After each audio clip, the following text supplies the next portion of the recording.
सभी पत्रकार बंधुओं को नमस्कार। कल मैंने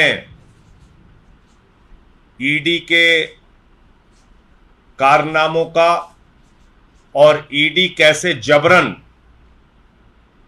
गन पॉइंट पे प्रताड़ित करके, मारपीट करके, कान के पर्दे फाड़ के बयान ले रही है, इसकी सिलसिलेवार डिटेल आपके सामने रखी थी। आज जो मैं खुलासा करने जा रहा हूं वो बहुत चौंकाने वाला है और पूरी तरीके से साबित हो जाएगा कि ईडी वास्तव में झूठे, बेबुनियाद, बिना सिर पैर के केस बनाने पे लगी हुई है। कोई तथ्य नहीं, कोई प्रमाण नहीं, कोई बयान नहीं, झूठे केस बनाओ, झूठे केस दर्ज करो। पिछले कई दिनों से बार बार मीडिया में ईडी के माध्यम से मेरा नाम लिया जाता है। मैं बड़ा परेशान था, कई रात सो नहीं पाया, पूरा जीवन ईमानदारी से बिताया,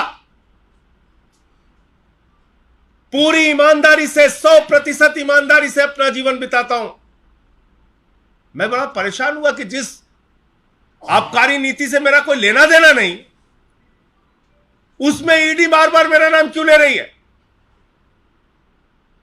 अखबारों में, मीडिया में, टीवी चैनल पे खबरें क्यों प्लांट की जा रही हैं। जब खबर चली मीडिया में, मैंने जानकारी ली तो पता चला ईडी की चार्जशीट में मेरा नाम है। मैंने चार्जशीट खोजी, चार्जशीट में क्या लिखा है वो मैं आपको पढ़ के सुना रहा हूं। ये ईडी की चार्जशीट है, ईडी की चार्जशीट। इस चार्जशीट में कहा गया है कि 1/10/2022 को दिनेश अरोड़ा ने यह बताया कि अमित अरोड़ा की एक दुकान का ट्रांसफर, अमित अरोड़ा की एक दुकान का, शराब की दुकान का ट्रांसफर संजय सिंह के डायरेक्शन पर मनीष सिसोदिया ने किया। अब पहला सवाल होता है कि संजय सिंह कौन होते हैं डायरेक्शन देने वाले। लेकिन इस स्टेटमेंट में लिखा गया, इस चार्जशीट में लिखा गया कि दिनेश अरोड़ा ने ऐसा बताया कि अमित अरोड़ा की शराब की दुकान संजय सिंह के डायरेक्शन पर मनीष सिसोदिया ने ट्रांसफर की। इसका आबकारी नीति से कोई लेना देना नहीं, मैं आपको फिर क्लियर कर दूं। इस अमित अरोड़ा की कोई शराब की दुकान है जिसके ट्रांसफर करने की बात कही जा रही है। यह लीकर पॉलिसी के पहले का मामला बताया जा रहा है। इसको ध्यान से समझिएगा। यह कौन कह रहा है? ईडी कह रहा है। कहां कह रहा है? अपनी चार्जशीट में कह रहा है। कब कह रहा है? 6 जनवरी को। 6 जनवरी को, यह तारीख याद रखिएगा, 6 जनवरी को जब ईडी अपनी चार्जशीट दाखिल करता है तो उस चार्जशीट में मेरा नाम लिखता है कि मेरे डायरेक्शन पर मनीष सिसोदिया ने अमित अरोड़ा की शराब की दुकान ट्रांसफर की।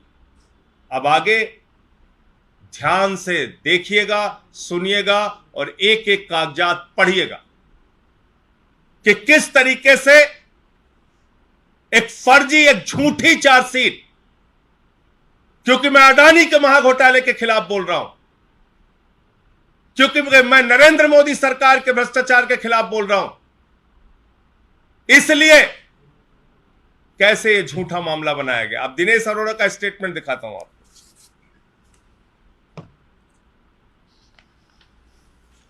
यह है दिनेश अरोड़ा का स्टेटमेंट जो ईडी ने दर्ज किया। यह चार्जशीट है 6 जनवरी वाली और यह दिनेश अरोड़ा का स्टेटमेंट है। इस स्टेटमेंट में यह कहा जा रहा है कि एक्साइज कमिश्नर राहुल सिंह ने रूटीन वे में अमित अरोड़ा की दुकान का ट्रांसफर किया। इसमें संजय सिंह के नाम का कहीं कोई दूर दूर तक जिक्र नहीं। ईडी ने खुद जो 50 में बयान लिया दिनेश अरोड़ा का, उसमें संजय सिंह के नाम का कहीं कोई जिक्र नहीं। यह भी आपको उपलब्ध करा दूंगा। यह कब लिया गया? यह लिया गया 1/10/2022। जो चार्जशीट में डेट लिखी है वही डेट ईडी के द्वारा दर्ज किए गए बयान में लिखी है। अब और मजेदार बात आपको बताता हूं, देखिए कैसे झूठे मामले बना रहे हैं। अब न्यायालय के समक्ष जो सबसे तथ्यपूर्ण और सच्चा बयान माना जाता है, न्यायालय के समक्ष दिनेश अरोड़ा ने जो बयान दिया 164 का बयान, वो 164 का बयान क्या कहता है? वो 164 का बयान कहता है कि अमित अरोड़ा ने दिनेश अरोड़ा से जब ये ट्रांसफर की बात करी तो दिनेश अरोड़ा लिख रहा है कि मैंने इस बारे में ना डिप्टी सीएम से बात करी ना संजय सिंह से।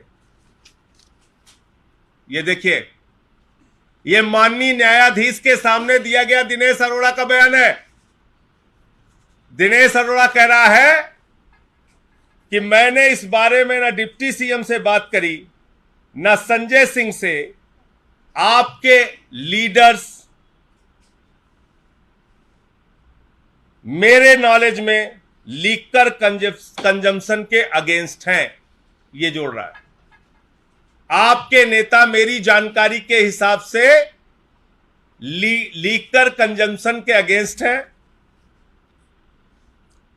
ना डिप्टी सीएम पीते हैं ना संजय सिंह। ये बयान पढ़िए आप, इसकी कॉपी मैं आपको दूंगा अभी।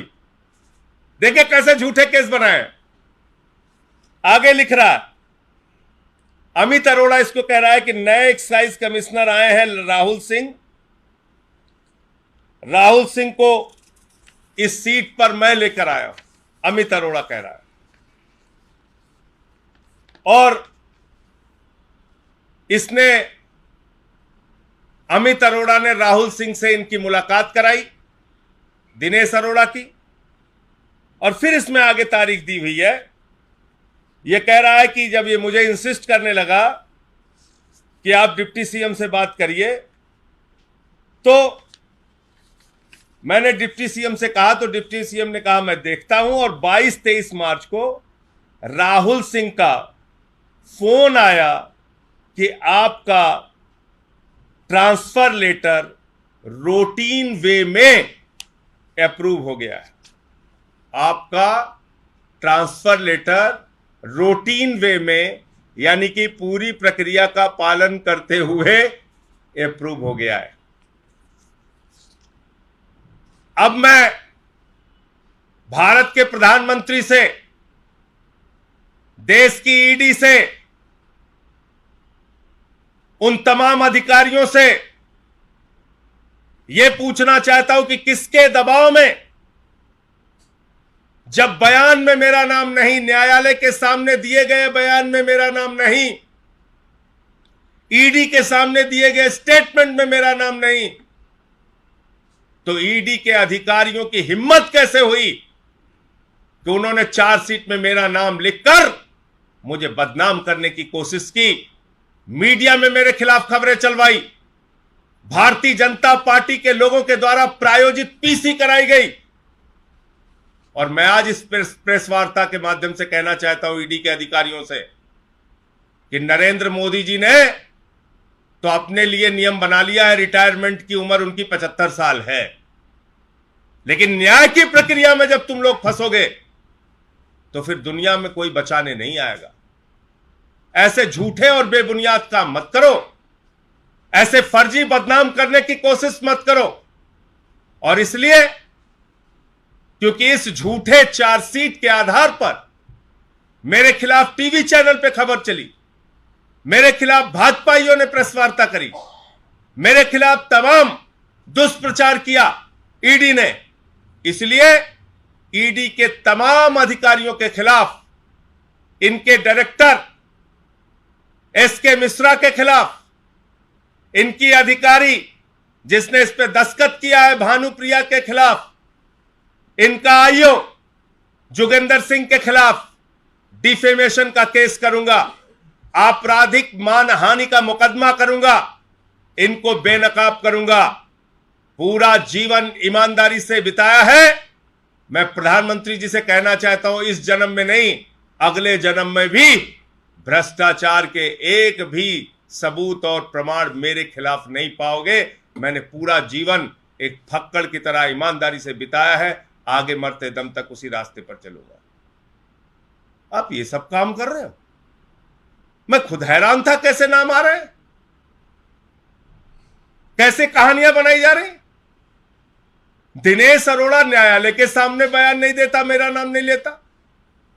दिनेश अरोड़ा ईडी के सामने नहीं कहता कि मेरे कहने पे कोई लिखकर साफ ट्रांसफर हुई, ना न्यायालय के सामने कहता है, बल्कि न्यायालय के सामने तो कह रहा है कि आपके leaders Manish Sisodia, Sanjay Singh liquor consumption नहीं करते, नहीं पीते।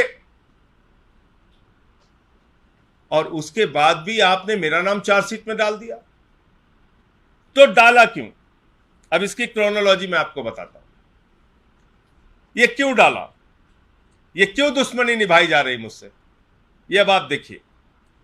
12 दिसंबर को पिछले 8 वर्षों में 3000 छापे विपक्ष के नेताओं पे मारे गए और मात्र 23 लोगों को ईडी कन्विक्ट कर पाई, मात्र 0.5%। ये ईडी 20,000 करोड़ का घोटाला करने वाले नीरव मोदी के खिलाफ क्यों चुप रहती है? संजय रावत जी हम बैठे 100 दिन जेल में रहे, मनीष सिसोदिया के घर पे आपने 14 घंटे छापेमारी की। ये मेरा संसद में दिया गया भाषण है। कब? इसमें तारीख लिखी हुई है 12 दिसंबर 2022 को। मैंने ईडी के मिसयूज के खिलाफ लोकतंत्र के सर्वोच्च मंदिर में 12 दिसंबर 2022 को यह बयान दिया कि ईडी 3000 छापेमारी करती है, मात्र 0.5% उसका कन्विक्शन रेट है। लोगों को फर्जी फंसा रही है और जेल में डाल रही है, लोगों के घरों पर फर्जी छापेमारी कर रही है और प्रताड़ित कर रही है। यह मामला देश की संसद में मैंने उठाया और भारत की संसद ने मुझे कहा, माननीय सभापति जी ने मुझसे कहा कि जो बातें आप कह रहे हैं उसको रिकॉर्ड पर लाइए। मुझे प्रिविलेज कमेटी का विशेषाधिकार समिति के द्वारा मुझसे पूछा गया कि जो बातें आप कह रहे हैं उससे संबंधित साक्ष्य लाइए। और आप देखिए, आज तो यह लगता है ईडी भारत की संसद से बड़ी हो गई। 12 दिसंबर को मैं बोलता हूं और 6 जनवरी को चार्जशीट में मेरा नाम शामिल कर दिया जाता है, जबकि 1/10/2022 के बयान में दिनेश अरोड़ा ने मेरा नाम नहीं लिया। और उसके पहले जब 164 का उसका न्यायालय के सामने बयान हुआ, उसमें भी दिनेश अरोड़ा ने मेरा नाम नहीं लिया।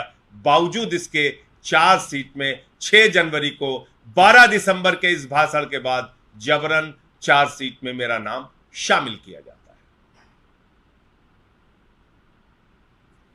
है। अब यह देश की संसद में बैठने वाले सांसदों को भी सोचना पड़ेगा कि क्या देश की संसद से बड़ी हो गई है ईडी।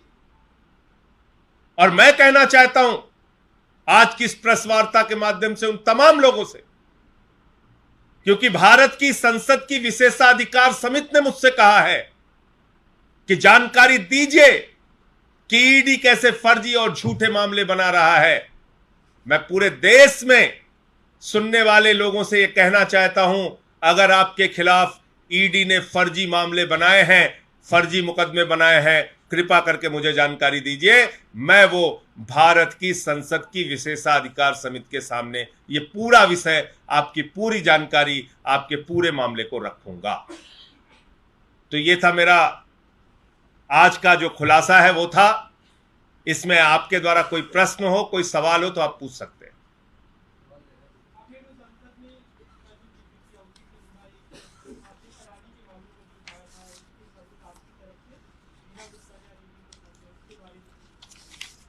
देखिए, ये भी बड़ी अजीब बात है, अच्छा आपने याद दिलाया। ईडी को मैंने 11 बार मेल की मुलाकात करने के लिए, 11 बार मुलाकात करने के लिए उनसे समय मांगा। अडानी के घोटाले पर मुझे जानकारी देनी है, समय दे दो। अडानी के घोटाले पर मुझे जानकारी देनी है, समय दे दो। कोई जानकारी नहीं दी गई, कोई समय नहीं दिया गया।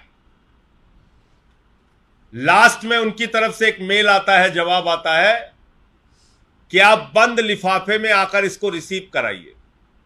तो बड़ी मुश्किल से 2-3 महीने के जद्दोजहद के बाद ईडी का जो उड़न दस्ता है, जो रात दिन सबके यहां छापेमारी करता रहता है, वो उड़न दस्ता, ईडी का वो उड़न दस्ता 2 महीने से मुझे समय नहीं दे रहा था। 11 मेल किया, मुलाकात के लिए समय नहीं दे रहा था।